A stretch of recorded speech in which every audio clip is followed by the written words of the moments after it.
চুরি যাওয়া 5টি গ্যাস সিলিন্ডার উদ্ধার করে কলেজটিলা ফাঁড়ির পুলিশ। পরে তদন্তক্রমে প্রকৃত মালিকদের হাতে গ্যাস সিলিন্ডারগুলো তুলে দেওয়া হয়েছে। কলেজটিলা ফাঁড়ির পুলিশ আধিকারিক বলেন, গত 8 মে চন্দন সরকার, মনশ্রী দাস, উত্তম পাল ও সুখেন্দু দাস নামে 4 জনের বাড়ি থেকে গ্যাস সিলিন্ডার চুরির মামলা থানায় দায়ের করা হয়েছিল। তাছাড়াও কিছুদিন যাবৎ বিভিন্ন জায়গা থেকে চুরির অভিযোগ উঠে আসছিল। সেই অভিযোগের ভিত্তিতে পুলিশ তদন্ত শুরু করেছিল।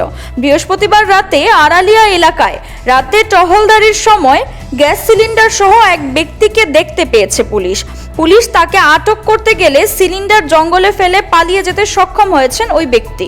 পরবর্তী সময়ে পুলিশ আশপাশ তল্লাশি করে।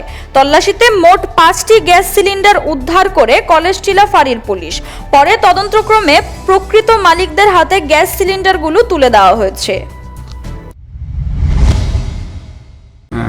গত 8/9 তারিখ মধ্যে রাত্র আমার 8 তারিখে আমার নাইট মোবাইল গাড়ি ছিল। এরপরে আমি এমনিতে একটা ফুড পেট্রোলিংও দিছি আড়াইলিয়া এলাকা। এরপরে আমি ইয়েতে করার পরে 9 তারিখ পড়ে গেছে, 12 বলে তো 9 তারিখ। এই সময় 2:30টার সময় আমি একটা চুরের একটা আড়াইলিয়া বাজার দিছিল। এরপরে একটা চুরি গ্যাস সিলিন্ডার টানাটানি দেখছে, পরে আমরা দূরানি দিছে, পরে অলরেডি জলে জাম দিয়ে বাগিয়ে গেছে গা, চোরটাকে আটক করতে পারছি না। এরপরে সাইডে মাইডে আমরা সার্চ করতে পরে 5টা সিলিন্ডার রিকভারি হয়েছিল। এরপরে আমি তো রিকভারি করার পরে আমি নিয়ে আসছি। এরপরে পরের দিনে সবাই এলাকার লোক আইয়া আমার কমপ্লেন জানাইছিল। এরপরে একজনের নাম হয়েছে চন্দন সরকার, একজন হচ্ছে মনশ্রী দাস, একজন হচ্ছে উত্তম পাল, একজন হচ্ছে সুখেন্দু দাস নামে করে হেরা একটা বলছে হেরকে বা একজনের 2টা সিলিন্ডার বা বাকিটা একটা এই করেছে। আমরা আটক করার পরে আমি আবার নিজে কার কোনানো দোকান ভেরিফাইড করছি।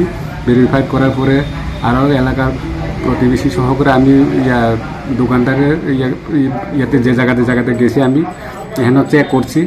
পিছনে বেড়া বা জানালা দিয়ে সব 3 কাইতে দেখে যে চুর করছে এই ঘটনাটা কাজ করছে আর কি। তাই আমি রিকভারি করে হেরা জানার পরে ভেরিফাইড করে তাদেরকে আবার ওনার হাতে, মালিকের হাতে আমি হ্যান্ডওভার করে দিয়ে দিতেছি।